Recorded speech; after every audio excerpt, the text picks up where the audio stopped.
ಅದು ಕಾಣಿಸ್ತಿದೆಯಾ ಆಮೇಲೆ ಅದೇ ಮೌಂಟ್ ಎವರೆಸ್ಟು.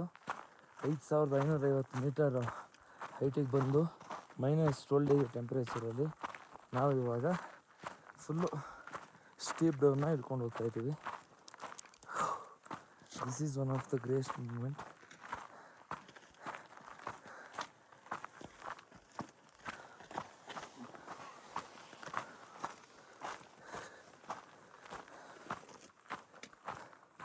ಆಕ್ಸಿಜನ್ ಫುಲ್ ತುಂಬ ಕಮ್ಮಿ ಇದೆ. ಎಲ್ಲ ಇವಾಗ ಬರ್ತಾ ಇದ್ದಾರೆ ಆ್ಯಕ್ಚುಲಿ. ಬಟ್ ಸನ್ರೈಸ್ ಸ್ಟಾರ್ಟ್ ಆಗುತ್ತೆ 8 ಗಂಟೆಗೆ. But we need to go Everest base camp. So that is why we need to move forward very speedly. ನೋಡ್ಕೊಂಬಿಡಿ, ಮೌಂಟ್ ಎವರೆಸ್ಟ್ ಪಕ್ಕದಲ್ಲೇ ಓಡಾಡ್ತಾ ಇದ್ದೀವಿ. ವಿಶ್ವದ ಅತಿ ಎತ್ತರದ ಶಿಖರ ಇಲ್ಲ ಪಕ್ಕದಲ್ಲೇ ಕಾಣಿಸ್ತಾ ಇದೆ. ಒಂದೊಂದೊಂದು ಕಡೆನೂ ಕೂಡ ಡಿಫ್ರೆಂಟಾಗಿ ಕಾಣಿಸ್ತಾ ಇದೆ.